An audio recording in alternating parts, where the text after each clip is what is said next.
Chisikana, manyane nawo, nyika yeZimbabwe yakamirira. Makadini hama dzangu, ndini wenyu Pauro Gorosi, international correspondent weGoho. Manheru anotokupai nhau pamwe chete nekumboziya iyo hondo nemutero yeAmerica yanetsa yemazuva ano iwo.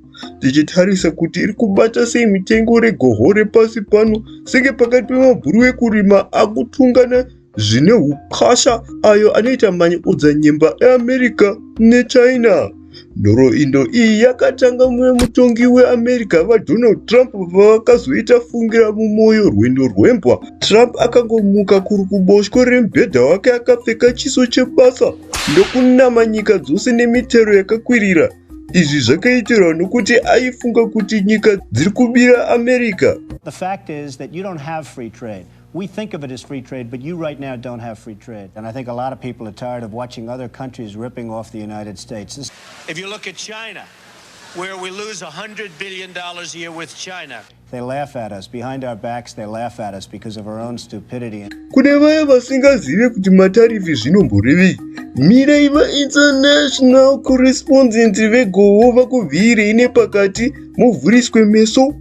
Matarifu kune vana vangasingazive ndiwo mutero unobhadharwa nevanotengesera dzimwe nyika pamusika wenyika dzakawanda, vachibhadhara hurumende yenyika yavari kutengesera. Kana murimi wemuZimbabwe akatenga domasi rake kubva kuIndia, kana domasi richiita $10 iroro rine 20% tarifu, zvinoreva kuti mutengi iyeye wemuZimbabwe achabhadhara $2 pamusoro pe$10 yaagara achabhadhara.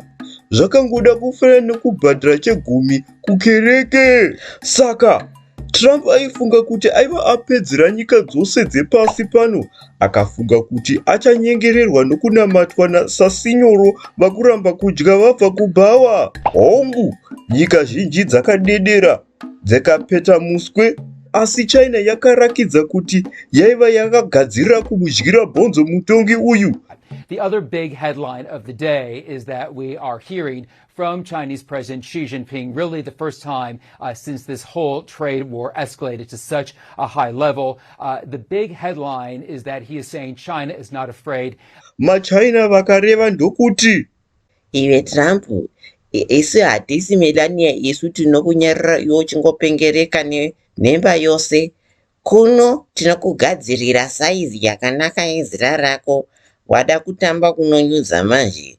Trump, nhasi uchazvionera pamunhu sefodya kuti pasi pano panodya, hapana kuzara maRepublican.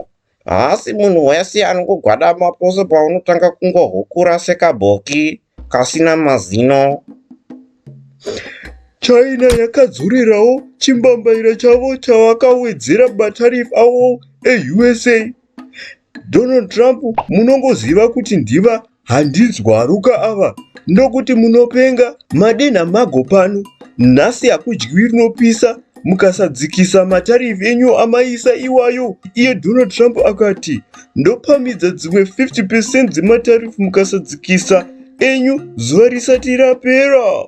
With China, as you know, against my statement, they put a 34% tariff on above what their ridiculous tariffs were already. And I said, if that tariff isn't removed by tomorrow at 12 o'clock, we're putting a 50% tariff on above the tariffs that we put on.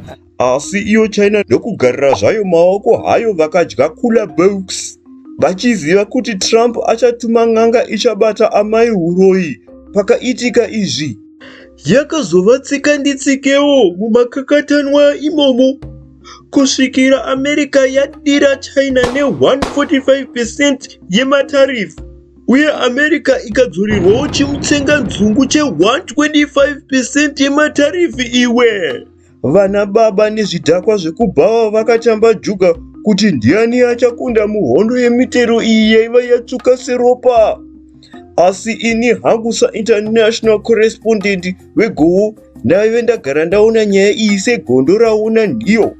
Mari yangu yaiva yagara iri pamazvinhasi.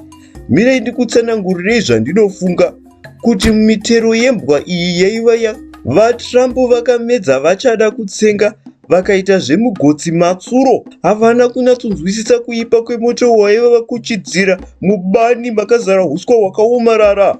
Moto uchauya kuzopisa musha wavo. Iyo China yakanzwawo chimoto, hakusi kunyepa ikoko, asi kwete sechimoto chanzwika munyika yemutongi waDonald Trump. Tinozviziva kuti USA inorima zvikuru zvayo imhondoro dzimombeka idzo, asi zvisinei China inorima kupfuura USA zvekutodaro. Kana muchitera zvirongwa zvedu zveFarm 4081 pano, moziva zvatoreva. Ingava nguruve, makabheji, hwai, cauliflower, madhadha, hove. China yakabata kumativi mazhinji ekurima pasi pano. Pamusoro pekuti inorima zvakasimba, China ine vanhu vakawanda, zvinhu zvavo vasingaite zvekutengesera vedzimwe nyika. Hongu, kuUSA kwakawandwa vanhu 300 million, asi kuChina vari 1.4 billion. USA inopinda kana muChina 4 times muchingezi. USA ine rimwe dambudziko rekuti pamusoro pekuti vanhu vekuUSA vagara vari vashomanana nechekudhara, vakawanda vacho masalad zvekurima izvo havanatsozvipiwe sezvinoita vanhu vekuChina vanongoti chamuka inyama, chauya vakomana, zvakarehwa namukanya Thomas Mapfumo. Chero dai zvaizi anga asina mari, imi mungaudze munhu akaita saKim Kardashian kuti abate gejo. Makambonatsomira pai chaizvo? Makatsembei? Kune vanorima zvavo muAmerica, asi vanhu vazhinji vekuUSA vajaira uye vanoda ayo anonzi maoffice job vari pamberi pelaptop, zvesocial media, mahedge funding, mastoko vachiita zvemadrama mimhanzi izvo zvana Instagram nekungoswera vachingoyemera zvinhu zvisina maturo paTwitter. Vagara vachiyema vanhu ava, asi vanotenga nevarimi vekuAmerica vakatanga kupinza domasi ne125% tariff yekupenga iya. Zvinoreva kuti domasi rekuChina rinoita $10 rakupinda munyika yemuAmerica ne$24, zvichireva kuti parichazosvika mumisika rekutenga semagrosari pamwe rinenge rakutoita $30 kuti varitenge kuti vawanewo kurarama. Vanokwanisa kuzvirimira asi sezvo muAmerican chavanoti kushanda kutaipa zvinhu zvisina basa paTwitter uye havadi kushandira nzungu sezvinoita mazhingzhong. Saka chero rutivi rwavachatora mitengo ichakwira chete senge kuzvinhu zvekurima izvi. Izvezvi hanzi maexport eChina akunanaira nenyaya yekutya njodzi iyi muna nyamavhuvhu. Kana mafuta edzimotokari chaiwo abatikana, iyo China yakadonha 33% kumaexport ayo, kurasikirwa 47 billion yemari. America ichidonha 16%, iyo America yarasikirwa ne29 billion yetourism. Hondo yemutero pakati peAmerica neChina yakasiya gohwo resoya, rebhinzi dzesoya riri pakati pematombo nemabwe. China ndiyo yeitenga zvikuru kubva kuUS, asi pavakaziviswa kuti mitero yava kusvetuka kunge katsoko kudai, kutengesa kwakadonha zvakanyanya. Varimi vekuAmerica vakasara nezvikohwa zvakawandisa, mitengo ichidzika, uye vakatotora rubatsiro rwehurumende kuti vasazoparara. Kune rimwe rutivi, China yakatendeukira kuBrazil nekuArgentina kuti ione chikafu chekurera mombe, nguruve nemapete. Izvo zvakakwidzawo mutengo wekudya wezvipfuyo zvavo kumusha kwavo. Hondo iyi iri kungobata mativi ose. Trump ndiyo akazoti eke mushure aona kuti poto iyi yemoto waanga akwidza yanga yanyanya kupisa, nekuisa pause yematarifu ekurasa pfungwa aya kusvika 10 mbudzi. Mushure mevana nevarimi veAmerica vachema kuti takwara, musika wedu weChina wakatikoshera vachangamire. Zvino totengesera ani manje? Varimi vekuAmerica vakachema. Transition cost and transition problems, but in the end it's going to be a beautiful thing. Saka chero hazvo mastoko akudonha zvinhu zvichienda kumawere kuAmerica, Senge kana tichitaura kunyaya dzekurima idzi ndovanyanya kubatikana, tichaona kuti zvichazovei. Saka izvezvi vakumboshanda nemitero inoita 30% kuzvinhu zvemaChina uye nezvekuUSA zvakanamwawo ne10%, zviri nani. Asi pachapera eke iyi ichapera muna mbudzi, hamene kuti zvichazovei. Hondo iyi haisati yatombopera zvachose. Actually hearing from the Chinese President Xi Jinping himself.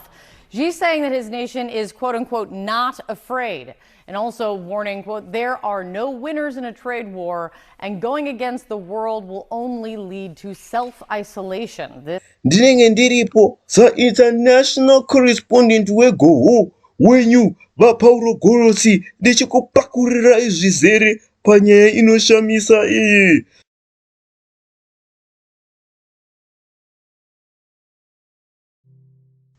Makadini zvekare varimi, tinotenda nekuona kwamaita chirongwa chanhasi. Kuno kuFarm 4081 tine magroup paWhatsApp anopa mukana wedzidzo nekutengeserwa, ayo anoita Doors Cave Rabbitry Retsuro nehuku 408 rehuku nemamwewo atinoziva.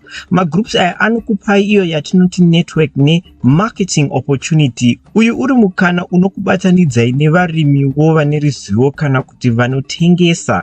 Kungava kutsvaga zvipfuyo nezvirimwa zvakaita sehuku dzemabroiler kana zvirimwa zvakaita semacabbage amunenge muchirima, chero masteel products ekurima semakeji ezvipfuyo nemabagla bar, munokwanisa kubatsirikana. Saka kana muri kuda kuiswa mumagroup edu, tumirai message yenyu paWhatsApp number dzerunhare idzi dzedu dzinoita 0712 150 174 kana kuti 0782 207 671. Mutange kuita mari nekurima. Saka tinotenda nekuona kwamaita chirongwa chanhasi zvekare. Musare murugare kusvikira patichazoonana zvekare varimi.